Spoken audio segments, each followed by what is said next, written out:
Summary and Personal Thoughts of the Mental Game of Trading. Introduction and Purpose. The Mental Game of Trading by Jared Tendler addresses the inner challenges traders face: greed, fear, anger, overconfidence, lack of discipline.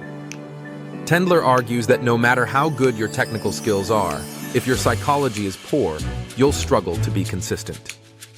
The book is a system to identify, measure, and improve your mental state so it supports better trading, not sabotages it. Core concepts. 1. Trader's mindset versus market.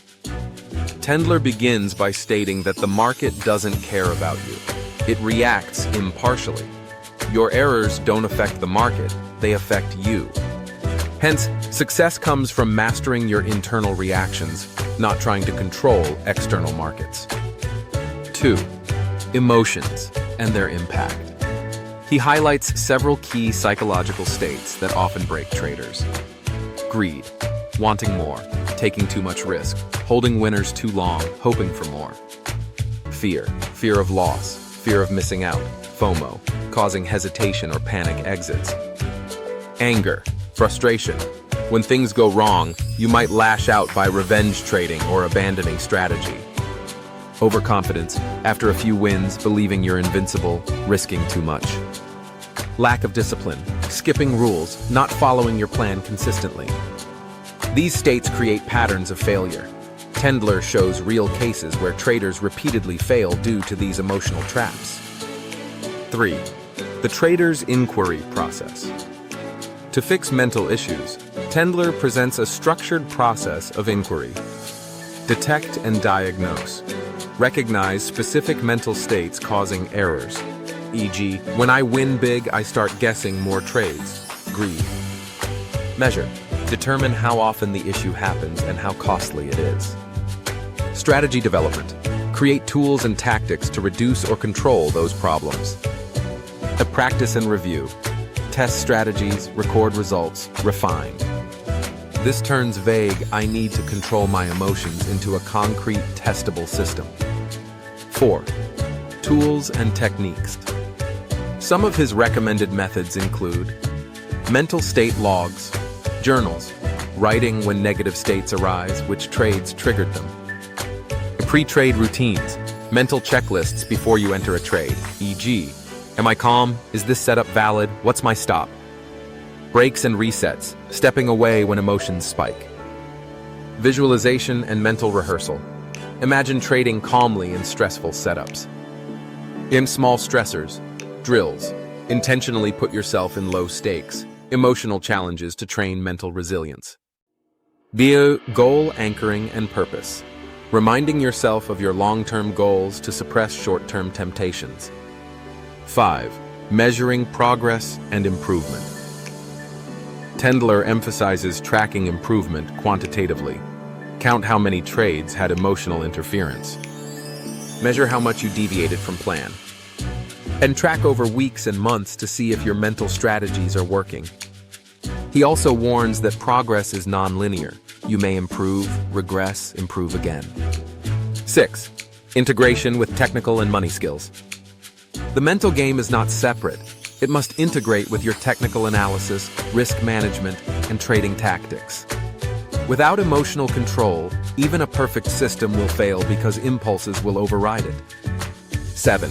Realistic expectations and patience.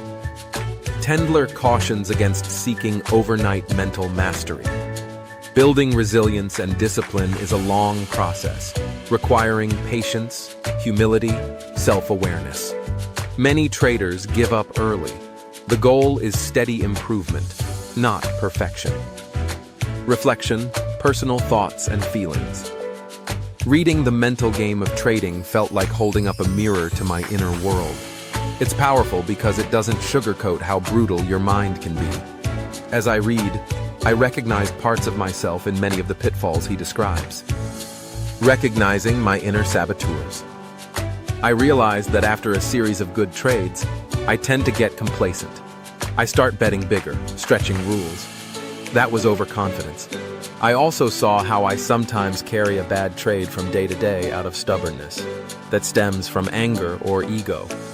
Knowing these patterns is the first step. Tendler gives language to inner sabotage, so it's not mysterious anymore. The value of inquiry over suppression. Many self-help books tell you to just stay calm or control your emotions. But that's vague. Tendler's approach is different. Detect, diagnose, design strategies. It respects that emotions are signals, not mere obstacles. This felt respectful to me.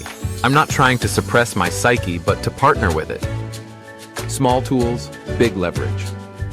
The exercises feel modest. Writing a journal entry, doing a pre-trade checklist, taking a break. But their leverage is huge. Every time I step back during a late-night market dip because my mind feels overactive, I feel empowered. Those little choices create a new muscle in my mind.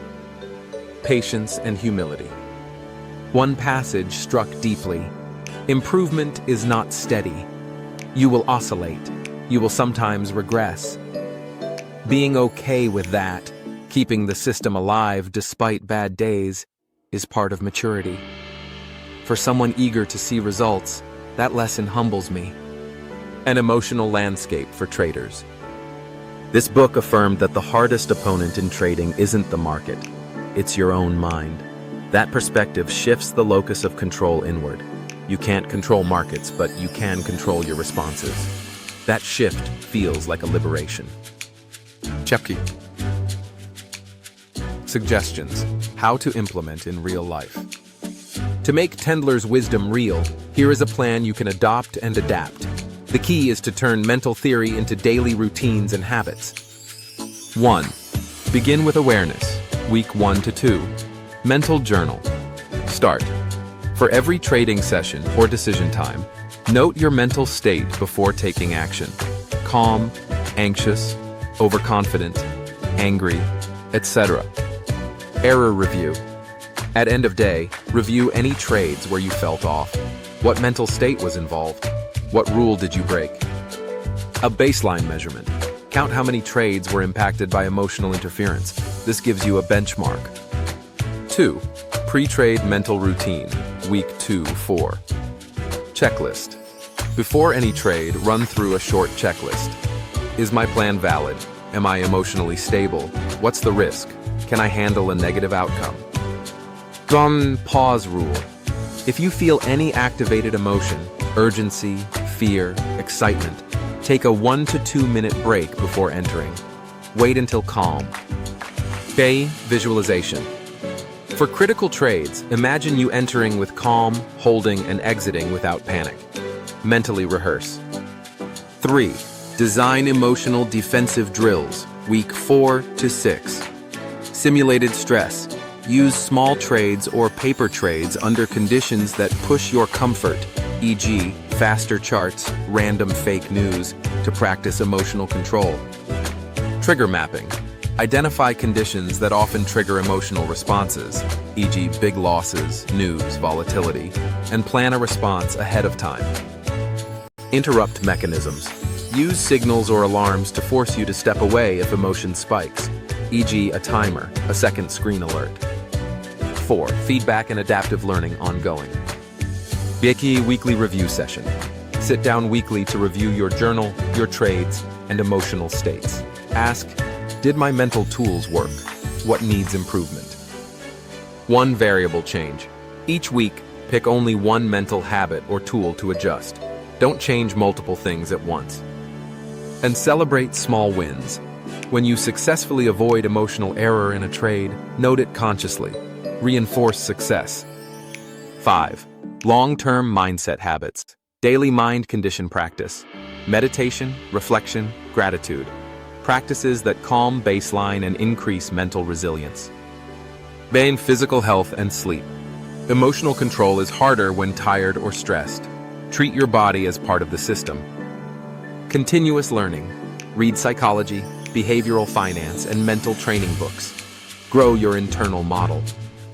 Community and accountability. Share your mental game goals with a mentor or peer.